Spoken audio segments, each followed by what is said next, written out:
Welcome to IVF This, episode 43, Embrace the Suck.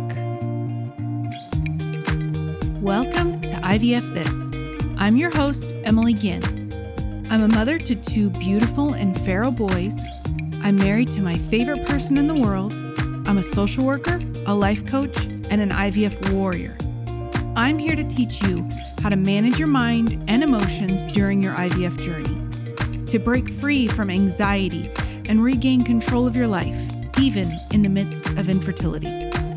I'm going to teach you to say IVF this to how we think about, talk about, and experience infertility. Let's go. Hi, my friends. I'm here with you this week for kind of a shortened episode.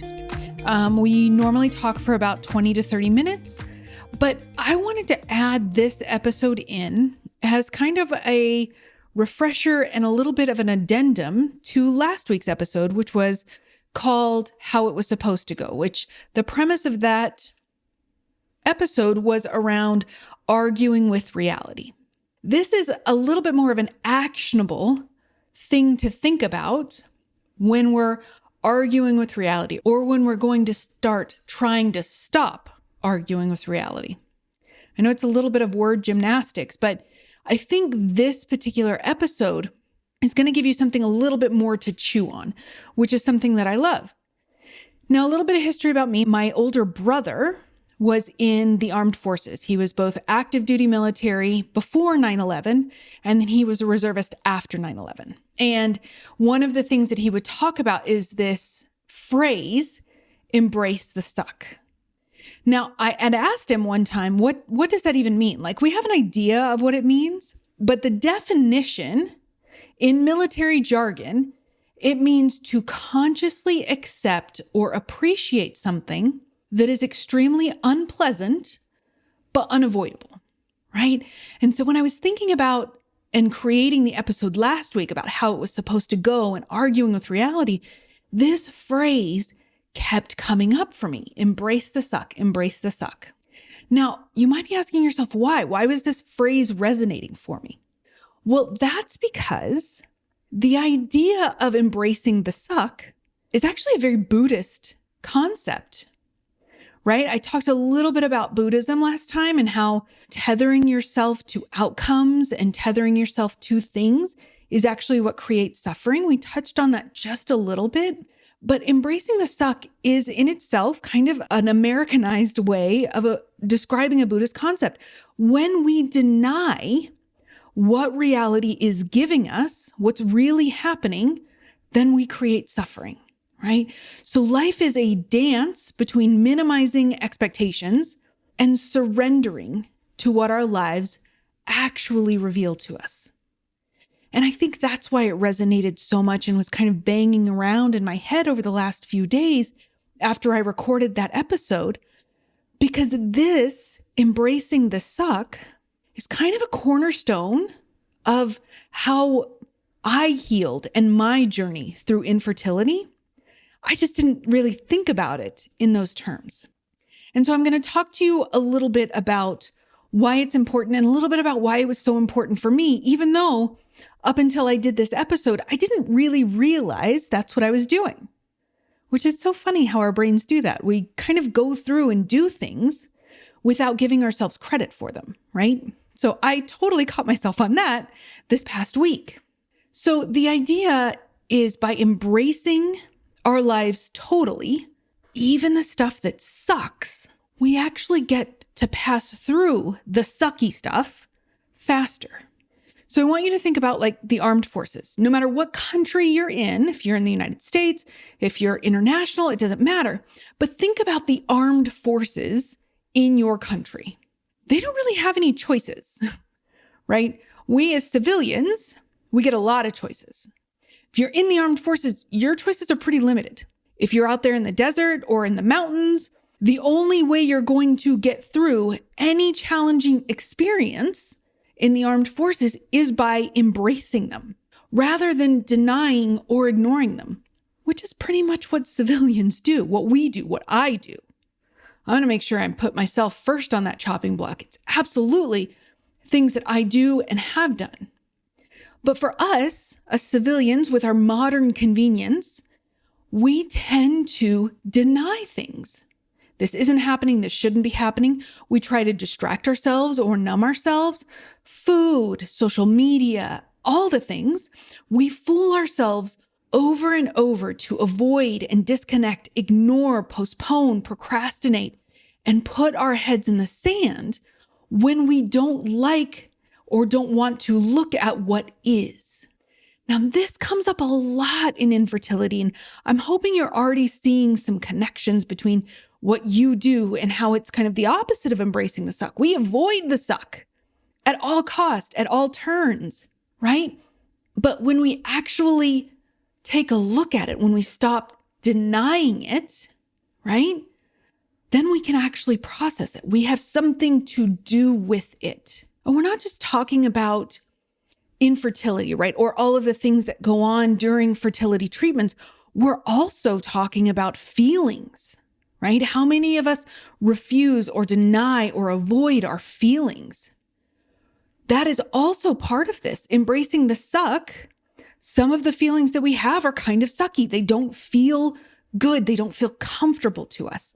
And so we do everything that we can to avoid them. But the denial of something simply extends its presence. I'm sure I've said, or you've heard on this podcast at some point, the phrase, what we resist persists. The more we deny or try to rationalize away our feelings of disconnection or unease or discomfort, the stronger these feelings will actually become. So even though the sucks, the prolonging of it makes it suckier for longer, right? If you don't square up and in some ways face the discomfort, face the disconnect, then what you're doing is prolonging your agony. I have a client who is in very much denial and like an angry, resistant denial that this is where she is, that she is really staring down the barrel of IVF, and doing it is creating so much resistance. I shouldn't have to do it. This shouldn't be my life. Now, she has an infertility diagnosis. There's male factor infertility, but I think this also comes up particularly with undiagnosed infertility or unknown infertility, is that if there's not a reason, then my brain can't make sense of it, which is very, very much a brain thing. But it really just continues to perpetuate the cycle of, I can't believe we're here. We shouldn't be here. This shouldn't be happening to us. So why do we do this? Why do we resist these feelings? Why do we resist where we are? Talked a little bit about this. Habit. That's it. That's the only reason. We are in a habit, culturally, socially, and us as individuals, to resist and avoid discomfort. The discomfort of the feelings we're experiencing, the discomfort of the physical and logistical challenges of fertility treatments of IVF. It is simply a habit that we are used to completing, right? There's a habit loop. We're used to completing that habit loop. In the long run, if you think about it, we'd be much happier, expressive, creative, if we kind of rebooted our brain and developed different habits. But in the short term, we're often willing to sacrifice our long-term goals, our mental health, our emotional balance because of these habits, because we're willing to go back and resist what's going on, argue with our life, argue with reality. The alternative of not doing that, right, is scary. It's actually scarier than the suck. So we just hang on to those habits. And it's not as if we're doing anything wrong. Again, habits aren't an assault on you as a person. They're not an indictment of your life choices. Everything. The brain can habituate anything. But I want you guys to really think about acknowledging the suck, the things that really suck about our journeys, the pain, the grief, the loss, the uncertainty. And then I want you to think about how much those can be amplified by our thinking. We shouldn't be here. This shouldn't be happening. I should have this. I was almost that entitlement versus the victim mentality that we've talked about before. These are all elements that come in to when we're not embracing the suck. But embracing the suck, it's almost like sacrificing your current discomfort for forward progression, which is what we do when we're going through fertility treatments in a lot of ways. I'm not saying that we should sacrifice our entire lives. We should not become slaves to our fertility treatment. We are a whole person before we go through treatments. We should be a whole person, and we can remain a whole person throughout the journey and then afterwards. But I'm talking about accepting where you are right now without arguing with it. Right? Knowing that, yes, this does suck. I'm chasing after my dream. And I want you to think about how differently those feel. I have to go through IVF. We have to do this. This is the only way, right? Those thoughts feel very urgent, very pressured, which feel terrible, right? We do have a choice. We always have a choice. Every time. I never want to believe that my choices have been taken away from me. So I chose to do IVF. I chose to go through this. Not necessarily the choice I would have wanted to make, right? I would have preferred to not have to make that choice, to not have made that choice, but I did make it. That was my autonomy. That was my empowerment. That was my journey, and I chose it. And that is the essence of embracing the suck. Now, I'll throw in a little bit of a caveat here. You don't have to embrace the suck.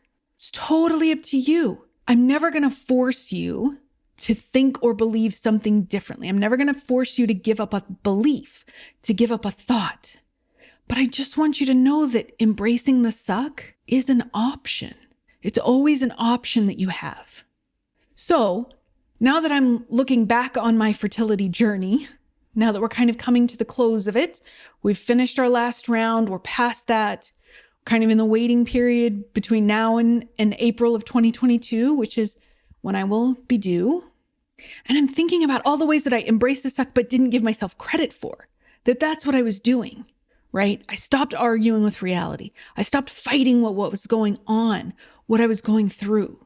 And I said, yeah, this does suck. It's always my choice, always going to be my choice, unless I am imprisoned for something I have no knowledge of currently. I seriously doubt I'll be in prison, but that's kind of the only way my choices, at least my physical and logistical choices, will be taken from me. But I always have control of my thoughts. I know that my thoughts create my feelings. So I always have control over those. And I know that my feelings drive my actions. So I know beyond a shadow of a doubt, I can manage and control my thoughts, my feelings, and my actions, no matter what situation or what scenario I'm in. All right, my friends, say it with me. Scream it in the car if that's where you are. If you're in a crowded room, that's fine too, but just know that you're going to get some looks. But scream it. Embrace the suck is an option for how we get to live. All right, my beautiful friends, if you need some help with this, right? This is kind of a different way to think about it. A lot of the ways that we talk about and think about infertility is in this entitled or victim mentality. And that's not a problem, right? It's not an insult to where we have been as a community. That's just how we've always talked about it. But this is a different way to think about it. And so if you want some help with that, go to my website, www.ivfthiscoaching.com, and book a mini session. Tell me you want to embrace the suck. Shout out on social media. Take a screenshot of this episode. Share it in your stories and tag me. I want us as an infertility community to use something like this as a battle cry. We are not at the mercy of our infertility. We get to choose every time. And I am going to choose to embrace the suck whenever I see the opportunity. All right, my beautiful friends. I love you all. I'll talk to you later. Bye. Thank you for listening to this week's episode of IVF This. If you like what you've heard, click subscribe and follow to make sure you don't miss an episode. And if you want to learn more, head over to www.ivfthiscoaching.com to learn how to work together.